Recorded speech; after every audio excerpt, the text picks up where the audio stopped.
Hi. I'm actually meant to have my colleague Kirsten Sherling join me today, but she is in Calais at the moment, and thanks very much. And so she can't be here. You might know that Calais was going to be demolished yesterday, but that demolition's now been put back to the beginning of November. But she has sent me a little message that I just wanted to start by reading out to you. She says, "I'm so sorry not to be with you all today. To be in a room with such incredible people would be a real gift. Instead, I've had to stay in Calais to help with the final week before the entire camp is demolished. It's so difficult to put the jungle into words, a tangled, complicated, and multi-layered beast, inside of which complex, traumatized, and uncertain individuals try desperately to work out what the next best step is. There is more to life than merely existing, has never felt more true than here. Life is always on the line here. Chaos is everywhere. While political forces argue behind seemingly closed doors, over 15 different nations, multiple religions, and almost countless languages come together in a makeshift camp built on a rubbish dump. A shared sense of humanity only just manages to hold it all together. Today, as we meet, we will be assisting 72 shop and restaurant owners to clear out their place of community. Eviction notices were served on Tuesday, and we expect the authorities to dismantle them at 2 p.m. Thursday. As the jungle is destroyed, I will mourn its loss, despite it being such a despicable place. Is it strange to mourn something you don't believe should ever have existed at all?" Just to start by briefly introducing myself, so I'm an international theatre producer and I work freelance, and in January I went out to Calais to volunteer for a week, and I ended up going backwards and forwards over the next 6 months. I went to volunteer with an organisation called Good Chance Theatre, and my job really with Good Chance was to produce a festival in London that happened last July, August, and that festival was called Encampment at the South Bank Centre. I'm just gonna, there we go. So I'm gonna go through some pictures of the camp and just give you an overview of what life in the camp is like. So when Kirsten and I first went to the camp, we found it to be a place of vast contradictions. While it looks and feels deeply depressing, it also holds a largely positive atmosphere. The foundations of community are there, in the restaurants and shops, and the willingness and need of residents and volunteers alike to set up community spaces and give some kind of resemblance of order in the chaos of an unofficial camp. The very best of humanity sits side by side with the very worst.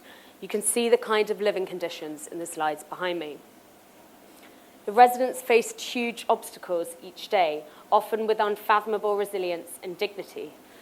It's been raining for the last 3 days in Calais, so this is some of the recent flooding that people are having to contend with. These obstacles include finding food, water, shelter, clothing. They also include near-normalized police brutality in the form of beatings, tear gas, and rubber bullets. Fascist groups often gather on the outskirts of the camp to protect its existence, to protest its existence and the people in it. Tensions between local Calais residents and jungle residents are fraught. Conflicts between various individuals and groups living in the jungle can play out through violent confrontations. Fires have regularly broken out, and in recent months, there's not been enough food to feed the 10,000 plus people living there. This number also includes over 1,000 unaccompanied minors. And of those 1,000 unaccompanied minors, there are over 300 unaccompanied minors who have family in the UK, and therefore have a legal right to safe passage and reunification. So while finding that Calais was a place where barriers between people were at their most powerful, I saw they were also at their most obsolete. The theatre space that was created there by Good Chance was an example of this. It was a space in which people met each other and connected with each other despite language barriers, race, religion, ability or disability, trauma, some having more or less than others. It was a positive, powerful, and inspiring place in the middle of one of the most awful places in the Western world. Good Chance Theatre set up this geodesic dome in the heart of the Calais jungle camp, and it was built last September 2015. We had to take it down in March of this year because the southern section of the camp in which the tent was built was demolished. We then spent about 5 or 6 months negotiating with the French government to go back out to Calais and rebuild in a French government-owned piece of land called the Jules Ferry Centre. After about 6 months of negotiations, but it was pretty much all signed off, Françoise Hollande visited the camp and said that we wouldn't be able to go back. So at the moment, the Good Chance Dome isn't there. To take you on a sort of one day in the life of the Good Chance Theatre in Calais, the day would start at about 12 o'clock, and it started so late because when people are jumping on lorries every night trying to get back to the UK, often they won't wake up before midday. So we started off the day with warm-up and exercise, stretching out people's bodies and warming them up for a day of painting, storytelling, physical theatre and games, as well as concerts, open mic nights and film screenings in the evenings. Artists and companies from the UK and from around the world would come and run workshops with the residents of the camp. And it was interesting to see how they responded to some of the challenges that we faced running that space in the camp. And I just want to talk through some of the challenges that we had to overcome when we were there.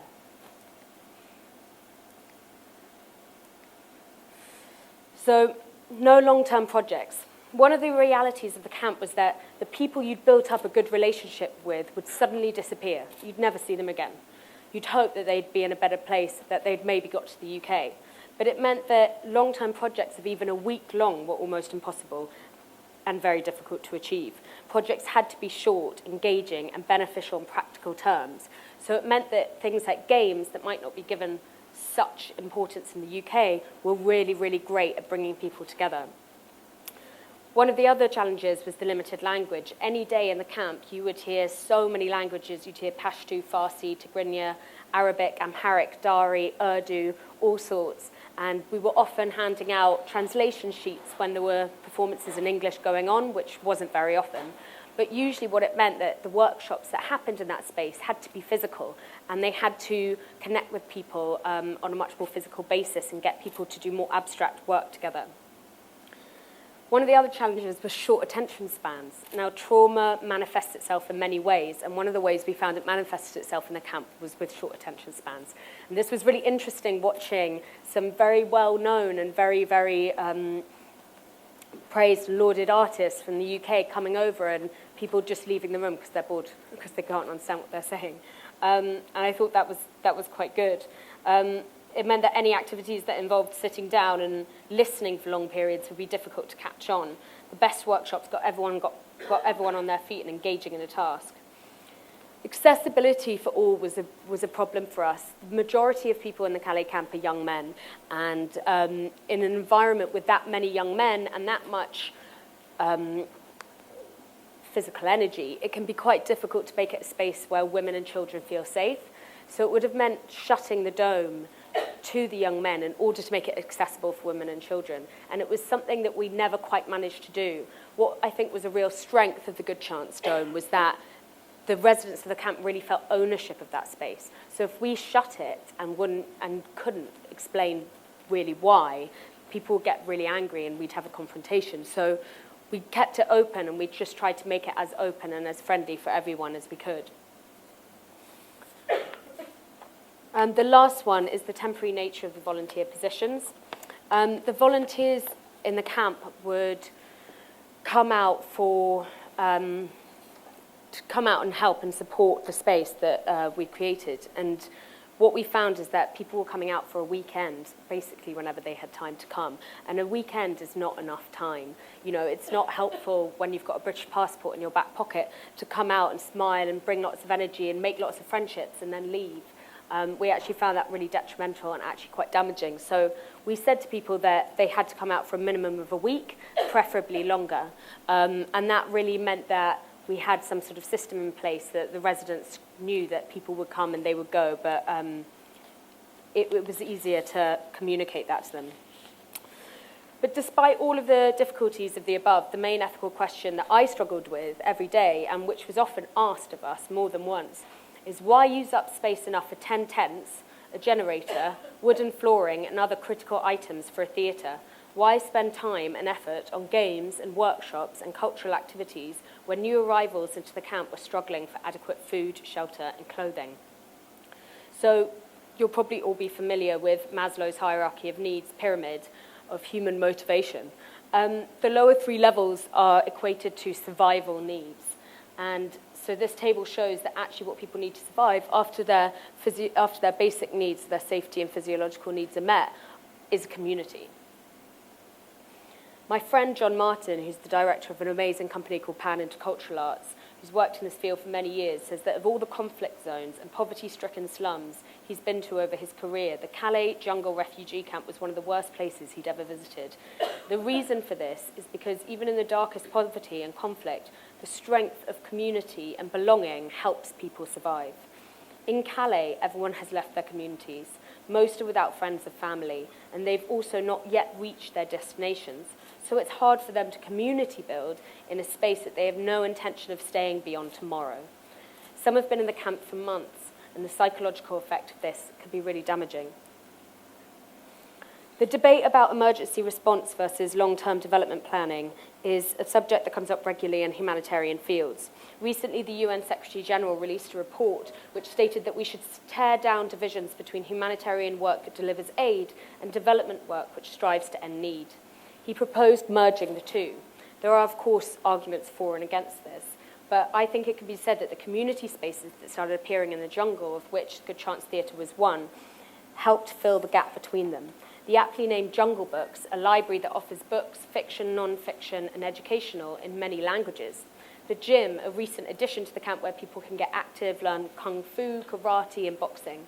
The refugee info bus, which is where my colleague Kirsten is working at the moment, is a converted horse box that acts as a solar-powered office, which drives on and off site every day and provides free Wi-Fi access to up to 150 people at a time. These spaces sit neatly alongside the emergency response within the camp of food, water, shelter, and access to medical care, and all are essential to the well-being of those in the camp. The Good Chance Dome offered a place that people could dance or sit quietly, they could sing, paint, work, and crucially, play. The theatre became a place of sanctuary. It was the only place in the jungle that the residents didn't have to ask for anything. When they entered the dome, they were someone with a character and personality, and people knew them by. They weren't a faceless number having to ask and receive charity and aid, one of many in need. They were, in short, themselves. As my friend Hussein told me, the dome was as important to me as if it was my grandmother's house. I would have defended it with my life.